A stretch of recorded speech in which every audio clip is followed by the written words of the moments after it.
Hi friends, welcome to AK talks. ഞാൻ അനന്യ.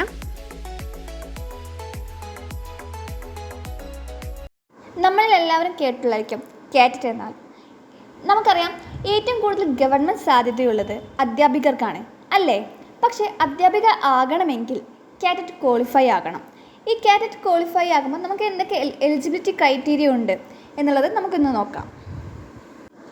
കാറ്ററ്റിന് 4 കാറ്റഗറിയാണുള്ളത്. ഒന്ന് കാറ്ററ്റ് 1, കാറ്ററ്റ് 2, കാറ്ററ്റ് 3 and കാറ്ററ്റ് 4. കാറ്ററ്റ് 1 LP സ്കൂളിലെ അധ്യാപകർക്ക് വേണ്ടിയിട്ടാണ്. കാറ്ററ്റ് 1 എഴുതണമെങ്കിൽ +2-ൽ 45% മാർക്കും 2 വർഷത്തെ TTC അതാ ഡിപ്ലോമ ഇൻ എലിമെൻ്ററി എഡ്യൂക്കേഷൻ ചെയ്യണം. രണ്ടാമതാണ് കാറ്ററ്റ് 2 ആണ്. കാറ്ററ്റ് 2 നമ്മൾ UP വിഭാഗത്തിലെ അധ്യാപകർക്ക് വേണ്ടിയിട്ട്. അത് നമ്മൾ ഡിഗ്രി കംപ്ലീറ്റ് ആയിരിക്കണം, കൂടാതെ 2 വർഷത്തെ ഡിപ്ലോമ ഇൻ എലിമെൻ്ററി എഡ്യൂക്കേഷനും അഥവാ TTC ചെയ്തിരിക്കണം. പിന്നീട് വരുന്നത് കാറ്ററ്റ് 3 ആണ്. നമ്മൾ ഡിഗ്രിയിൽ ഏത് സബ്ജക്റ്റ് ആയിക്കോട്ടെ, BA, BSc, BCom, അത് ഏത് സബ്ജക്റ്റ് ആയിക്കോട്ടെ, പക്ഷേ അവിടെ ഡിഗ്രിയിൽ 45% മാർക്കും കൂടാതെ BEdും ചെയ്തിരിക്കണം. ഇതോടൊപ്പം തന്നെ കാറ്ററ്റ് 4 ഉണ്ട്. കാറ്ററ്റ് 4 എന്തിനു വേണ്ടിയിട്ടാണ്?